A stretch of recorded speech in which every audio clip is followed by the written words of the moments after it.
What's up, everyone? I kind of got a different video today. I'm going to be completely honest. I got skunked again this morning. My time has been I've been working a lot of overtime, and I've had basically one day or less a week to go out and fish, and it just hasn't been working out.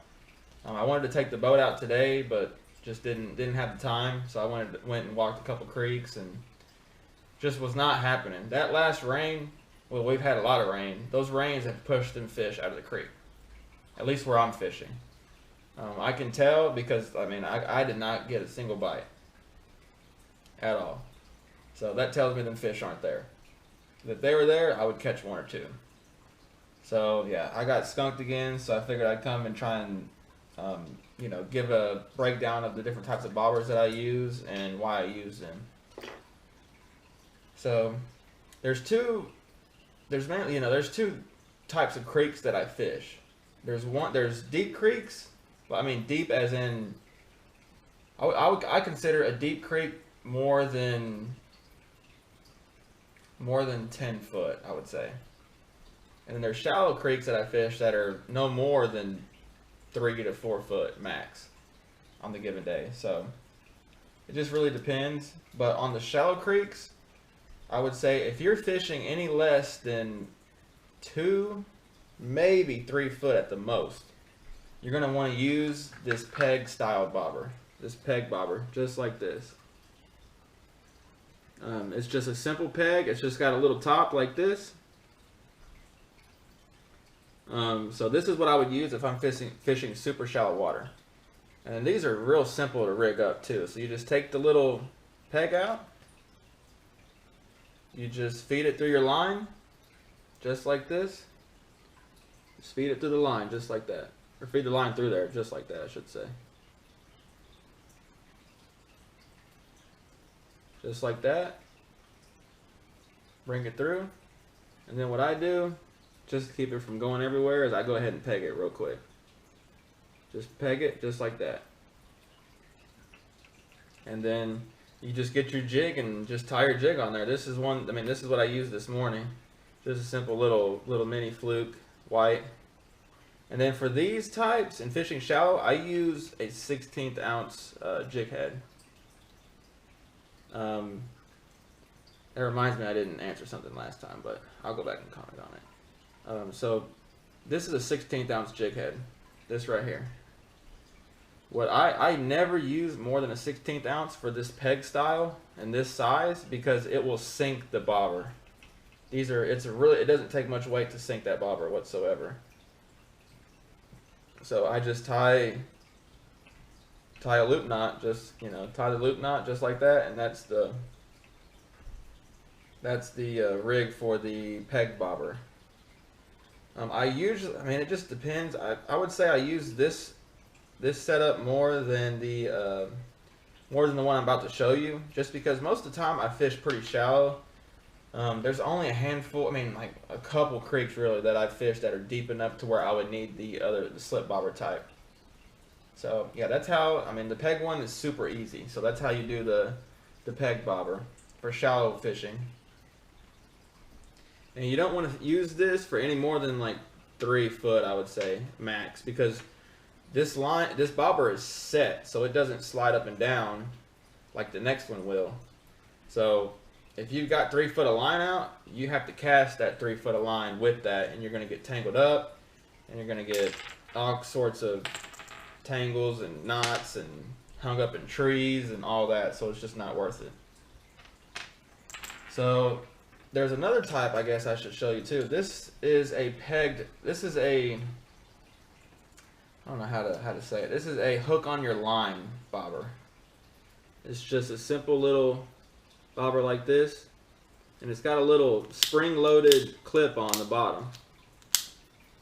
And this works good too. I don't remember where I got these from actually, or how long I've had them, but I don't really use these too much because they work, don't get me wrong, but I just prefer the peg because it's threaded on your line, it's in line. This sits like this and does this. I feel like the other one is better for me personally. But this one, I mean, is even more simple than that one. You just clip it on your line just like that. See if I can do it. Just like that. Clip. It's on there. And then that's a simple one. This one is the one. This is a slip bobber, cigar float. This one's a little more tricky to rig up, but it's very effective in deep water. Very effective. So the first thing you're going to want to do is you're going to want to buy some bobber stops with it. These are just normal green bobber stops and beads. I don't really use the beads, but I just need the bobber stops. So you want to get these. Are cheap, like $1, and these cigar floats are like $1 something for 3 or 4. So they're all real cheap. And that's one thing too. If you're buying bobbers, I would not buy expensive bobbers, because if you fish where the fish are most of the time, you're gonna lose bobbers. It's just inevitable. And I don't use braid, so I don't want to rip all that structure I'm fishing out. And then for me, braid is tougher to get to slide through the eye and stuff like that. So I just prefer mono. But you want to get a bobber stop, just like that. I'm trying to get you guys to see it. Just like that.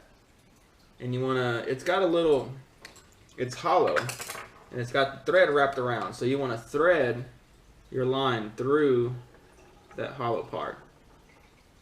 Just like that. Pull it through, and then you're going to want to pull the, you're going to want to slide the knot, the thread, this way. If you slide it this way, then it's going to be harder to get the plastic off. So you want to slide it this way, just like that, and this should come off.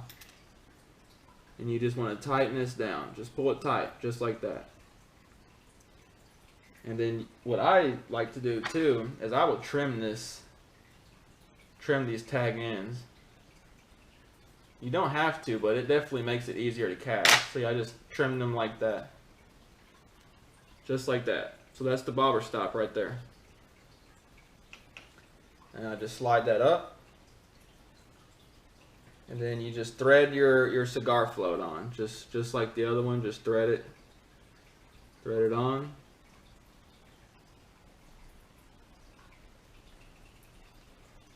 Just like that. And see, this is on there now. And the only thing that stops this bobber is the bobber stop. Just like that. It's not going to go past that. It's not like the other one where it was pegged in there and stopped it. This is free flowing until it hits that and stops. So with these types of bobbers, I think it's even more critical to make sure this bobber is balanced 100%. And what I mean by balanced is when it's in the water, it's sticking up like this. Let's say the water's like right here, it's sticking up like this.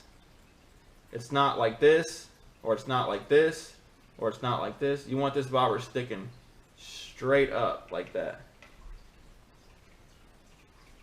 That's how you want it. So in order to do that, I have found that typically I use 1/8 ounce jig heads for most of the time that I use this. So what I have found is if you're fishing really heavy brush, you would want to get a 1/8 ounce split shot and put it about right there. That does a couple of things. That gives the bobber more weight to balance it, and it stops this from sliding down all the way to the knot. The knot that I tie a loop knot, so there's a knot on the end. It's not flush with the eye of the hook. So by having something that stops it, it doesn't go down here and get stuck on that knot. And because if it did, every time it would get stuck on there, the bobber will stay there, and it won't slide up where I need it to and get down to the depth that I need it to. So what I do is have, like I said, if you're fishing heavy brush, you want that 1/8 ounce split shot right there, and you want an 1/8 ounce jig head. Those two weights should balance that bobber perfect, just like that. From my experience, that's what I've found that it takes. So if you have those, those two things that way, that'll work. And then the other way, if you're fishing open water, you can tie 2 jigs on there, 2 1/8 ounce jig heads, just like this. 2 1/8-ounce jig heads, tie them on there double like this, double loop knot, you're good to go. That will be weighted, and then I'll give you 2 depths to fish to try and see where those fish are at. Make sure I didn't drop anything. I don't want to get in trouble. So, but yeah, that's the simplest way that I could show that how to rig these 2 bobbers. But the critical thing for both of these is balance, because if these bobbers are not balanced, you're not going to see when you're getting a bite. And you notice I didn't show you the weighted bobbers with the clip that you buy at the store. I really don't like those bobbers. For how I fish, they're great for casting, but for how I fish, I feel like they're not as sensitive as the weightless ones. Like these are so sensitive because there's no restriction on this bobber. There's no restriction on it. With a weighted one, it's got restriction by the weight pulling it down all the time. And a lot of times, those fish, when they bite it, they don't pull the whole thing under. A lot of times, the bobber will just do this. Just fall over on its side like that. Those fish come up with it. And with that weighted bobber, it's harder to see that. So that's just my opinion. I don't really like them. They're easier to cast, but they're just, to me, they're just not as sensitive as these weightless ones. So I hope this helps you guys. I know there's tons of videos out there of how to rig your bobbers and stuff like that, but I wanted to show you the different types that I use for the videos that you see. And you can go back and look through my videos and you'll see shallow creeks I fish with this one, deep creeks I fish with the cigar slip float. So just go back through if you want and just look and see how I use each one and the scenario that I use them. And yeah, so that's basically it. I'm sorry about not posting as many fishing videos lately. Like I said, I've been working, and I'll be honest, 2020 has kicked my butt. I've been working a lot. Haven't been able to really get out there and get on fish. I haven't took the boat out in 2 weeks. It'll probably be at least next week before I can take it out, and that's all wind dependent. If the weather's nice, I'll go out and try and find some fish. But if it's blowing 25 or 30 in my boat, it's just not worth it. So hopefully the weather's nice and I'll get out in the boat and show you guys some boat fishing. I try to do the creeks from the bank. I mean, that's the last couple of times, but it's just not happening. It's just not happening. Those last rains pushed those fish out, and it hasn't gotten cold enough or warm enough to move them fish in. It's just been really up and down. But that is all about to change in by about the second week of February. These fish are going to be ready. These sandbass are going to start moving in, and those crappie are going to be not too far behind them. So I got lots of videos coming up. I got lots of places to go, from the boat, from the bank, sandbass, crappie, hybrids even.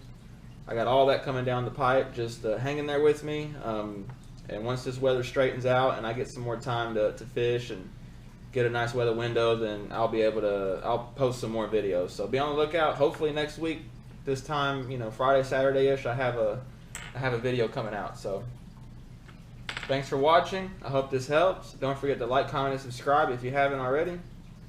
And don't forget to hit that notification bell. That way you get notified every time I post a video. And I want to say thanks to everyone for the support. The channel's growing. I'm getting new subscribers all the time. And the views are up. So I just want to thank everyone for watching and enjoying. And as always, post, comment away. If you've got questions, then go ahead and shoot them down there, and I'll answer them. So thanks again. We'll catch you on the next one.